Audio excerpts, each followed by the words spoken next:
সবাইকে জানাই শুভ সকাল। আমার আরেকটি ভিডিওতে জানাই ওয়েলকাম। এটা তো আগের দিনের ভিডিও, আপনারা দেখেইছিলেন আর বলেও ছিলাম যে পুরো ভিডিওটা দেওয়া হয়নি, বাদ বাকি ভিডিওটা দেবো। আর এই যে নার্সারিতে গেছিলাম আর নানান ধরনের মরশুমি ফুলের ফলের গাছ কিনে এনেছি। পাশে লিপস্টিক প্ল্যান্ট রাখা, মানে বাহারি সুন্দর গাছটা। আর কিছু ফল কিনে এনেছি, ফল খাবো দুপুরবেলা, খাবার খেয়ে তারপর গল্প করবো আপনাদের সাথে। আর এই যে খাবার দাবার হয়ে গেছে, মা ফল দিয়ে গেল, আমি একটু শুয়ে আছি আজকে। আর মা আটা দিয়ে গেছে প্রথমেই।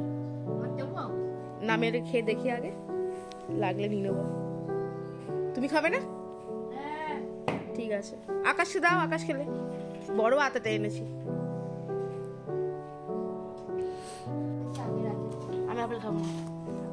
আকাশ খাবে না বললো, আতা খায় না, মানুষ নাকি কে জানে। আকাশ এসছে আমাদের ঘরে। আকাশ হলো আমার মাসির ছেলে, ও প্রায় আসে।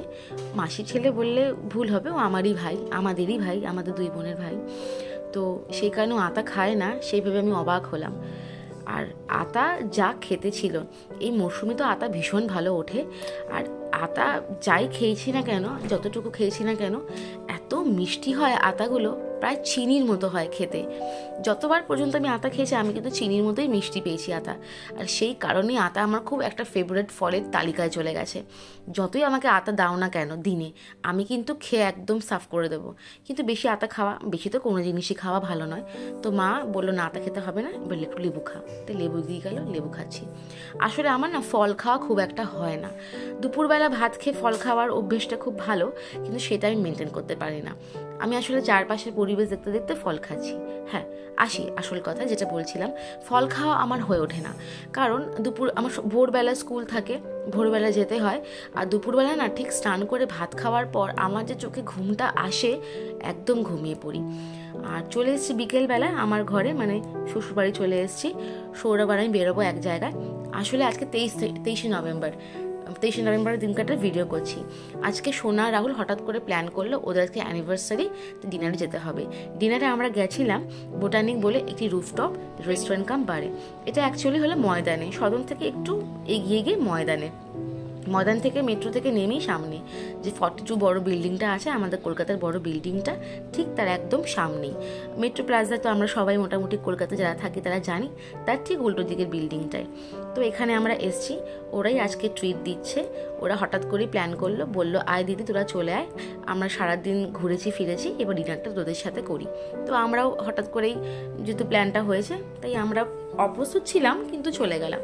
আর অনেকদিন পর দুই বোন আমরা দেখা করতে এসেছি, তাই সেই কারণে গল্পে মশগুল। আর এদিকেও রাহুল আর সৌরভের অনেক দিন পর দেখা হয়েছে, তাই ওরা একে অপরের সাথে ঠাট্টায় মশগুল হয়ে আছে। আর সৌরভ তার সাথে সাথে চারিদিকটা ভিডিও করছে।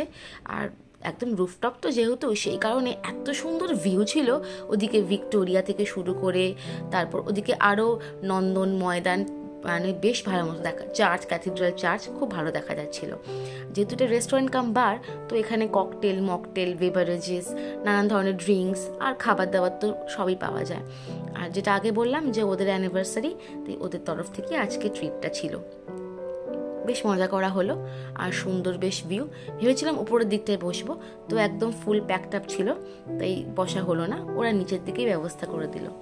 যাই হোক না কেন, আমাদের মনে হয় সবসময় একটু বেরানো উচিত। না, আমি একবারও বলছি না যে এরকম এক্সপেন্সিভ জায়গাতেই সবসময় আসতে হবে। একটু নয় রাস্তাতেই হাঁটলাম, একটু নয় মাঠে বা পার্কে কোনো জায়গা গেলাম, একটু নয় সিনেমা দেখতেই গেলাম। মোটামুটি আমি বলছি ঘর থেকে বেরোনোর কথা। সবসময় কি হয় বলুন তো, ঘরের ভেতর থাকতে থাকতে না নানান ধরনের চিন্তা, মানসিক যে ভারসাম্যহীনতা বা অনেক ব্যথা বেদনা না আমাদেরকে কী করে, বিষাদগ্রস্ত করে তোলে। তো সেইটাকে কাটাবার জন্য আমাদের উচিত বিভিন্ন ভালো লাগার মানুষদের সাথে, মানে যাদের সাথে আমরা বেরিয়ে খুব আমাদের বেশ ভালো মনে ফিল হয়, তাদের সাথে বেরোনো উচিত।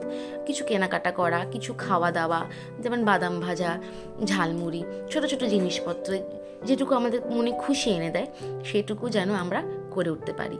আমি সবসময় মনে করি নিজে না খুশি থাকতে পারলে অন্যকে আমি খুশি রাখতে পারবো না। নানান ধরনের গল্প হয়, আড্ডা হয়, সেসবে পার্টিসিপেট করাটা খুব জরুরি। যেমন আমাদের দুই বোনের মধ্যে যাই হোক না কেন, যতই কষ্ট হোক না কেন, আমরা দুজনে শেয়ার করি। অনেকে বন্ধু বান্ধব থাকে, তারা তাদের মধ্যে শেয়ার করতে পারে। তো বেশ ভালো কাটলো আজকের দিনটা। ফেরার পালা। এই আর ফেরার সময় খুব ভালো ভিডিও করলাম, ওঠার সময় করতে পারিনি কারণ ওরা ওয়েট করছিল, তাড়াহুড়ো ছিল, তাই বেরিয়ে যাওয়ার পালা। এই বেরোতে বেরোতে একটু স্টাইল কিট মারলাম।